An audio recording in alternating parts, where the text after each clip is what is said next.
Assalamualaikum warahmatullahi wabarakatuh. Kita hari ini hidup di satu zaman yang susah untuk nak kita melepaskan diri daripada hutang. Dan ramai daripada kita yang ambil mudah tentang soal hutang ni. Dan kita tak sedar banyak implikasi negatif yang terjadi pada diri kita jika kita banyak berhutang. Especially di zaman yang berluasanya riba. Bila mana kita berhutang, banyak daripada kita yang tidak mempedulikan soal halal dan haram dan terlibat dalam kita kata pinjaman yang berkonsepkan pinjaman ribawi yang bergelumang dalam riba yang diharamkan oleh Allah Azza wa Jal. Dan kemudian kita tersepit dalam satu beban yang besar bila mana kita berhutang. Jadi Islam turun dalam untuk nak menjelaskan kepada umat dia yang dalam dua sudut. Yang pertamanya kepada orang yang berhutang dan yang keduanya kepada pihak yang memberi hutang. Yang pertama kita cerita tentang yang berhutang. Ramai daripada kita yang ambil mudah soal berhutang. Kita suka berhutang. Kita mulakan hidup kita dengan berhutang. Beli kereta dengan hutang, kita beli rumah dengan hutang, even berkahwin pun dengan hutang. Dan kemudian bila mana kita berhutang, kita susah nak bayar balik. Sebab itu Nabi SAW dalam banyak hadis menceritakan tentang bahaya dan ancaman bagi orang yang berhutang. Dalam sebuah hadis yang diriwayatkan oleh Imam Ahmad rahimahullah, Nabi SAW sebut nafsul mu'min mu'allaqatun bidainihi hatta yuqda'an. Kita punya ruh, kita punya jiwa ni bila mana kita mati akan tergantung yang sehingga kita punya hutang tersebut dilunaskan. Dan yang lebih dahsyat lagi, kita khawatir hutang kita itu akan menghalang kita daripada masuk ke syurga. Dalam sebuah hadis yang diriwayatkan oleh Imam Muslim rahimahullah, Nabi SAW sebut yughfaru lisyahid kullu syai' illa dain.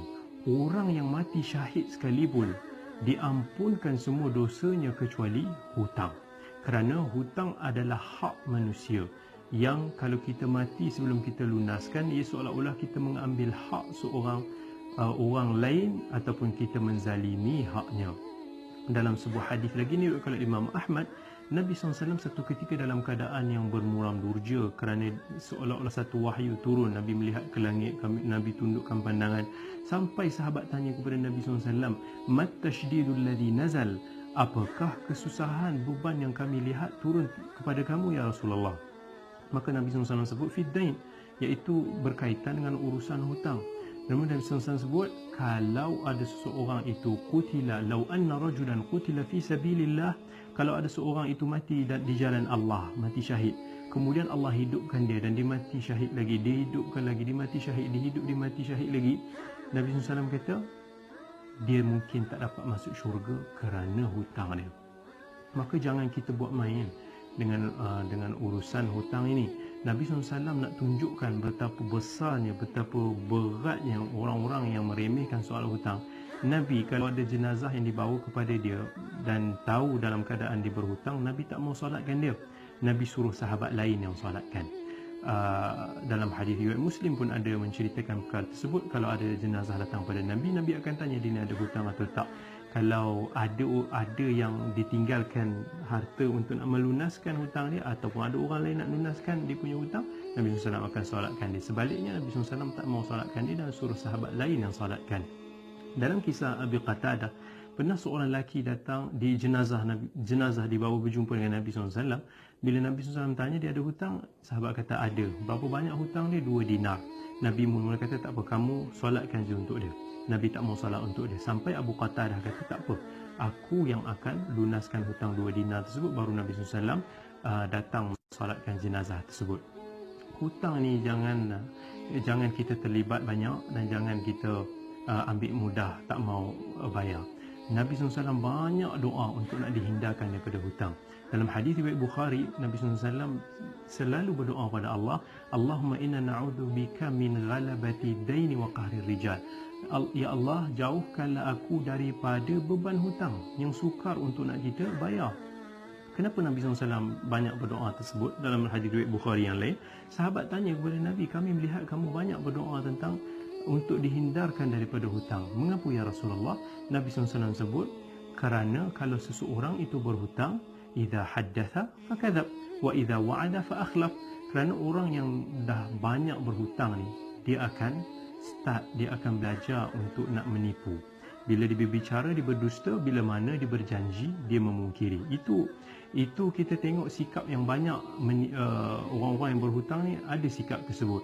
Bila dia berjanji, dia tak tunaikan janji dia. Bila nak hutang, dia berjanji macam-macam. Bila nak bayar, dia mungkiri janji dia dan dia berdusta. Sebab tu Nabi SAW minta supaya dihindarkan daripada berhutang.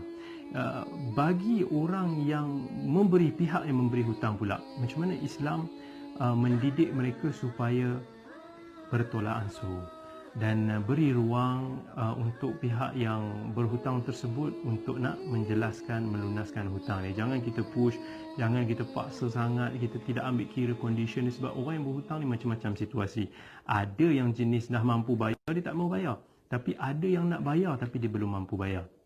Maka Nabi SAW sebut dalam hadis Abi Hurairah, "Man yassara ala mu'sir, yassara Allahu alaihi fid dunya wal akhirah." Barang siapa yang memudahkan urusan orang-orang yang berhutang, maka Allah akan memudahkan urusan dia di dunia dan di akhirat. Sama ada orang yang memberi hutang tersebut bagi tempoh penangguhan sampai ke tahap orang yang berhutang tu mampu nak lunaskan hutang dia, ataupun dia bantu freekan ataupun dia bebaskan orang tersebut daripada hutang. Sebab tu Allah sebut antasaddaqu khairul lakum. Kalau dia sedekah, dia jadikan hutang sedekah, itu lebih baik bagi dia. Ataupun bagi pihak lain, melihat sahabat saudaranya yang terbeban dengan hutang, susah nak bayar, dia tolong lunaskan hutang tersebut. Itu semua termasuk dalam ganjaran mempermudahkan urusan orang yang berhutang. Allah Azza wa Jalla sebut dalam Quran, wa in kana dhu usratin fanadhiratun ila maisarah. Dalam surah Al-Baqarah ayat 280, Allah kata kalaulah orang-orang yang memberi hutang tersebut bagi penangguhan pada orang-orang yang berhutang tu ketika dia dalam keadaan yang susah nak bayar hutang ni, beban ekonomi macam-macam, dia tangguhkan sampai ke tempoh orang tersebut senang, maka Allah Azza wa Jal puji orang-orang yang bermurah hati seperti ini. Maka daripada tazkirah kita pada hari ini ada dua kesimpulan. Yang pertama, pihak yang berhutang jangan ambil mudah soal hutang, lunaskan hutang kita secepatnya dan jangan banyak berhutang, kerana hutang ini banyak implikasi negatifnya, banyak keburukan yang akan menjebakkan kita dalam dosa yang besar, dan ia adalah hak orang lain dan kita jangan ambil mudah tentang hak orang lain. Dan bagi orang yang memberi hutang, bertoleransi, bagi ruang, jangan terlampau ketat sangat, bagi peluang sampai orang tu mampu untuk nak melunaskan hutang. Kalau dia mampu, dia tak mau bayar tu tak apalah, push sikit. Tapi bagi orang yang susah nak bayar, bagi dia ruang. InsyaAllah Allah akan mudahkan urusan kita di dunia dan di akhirat.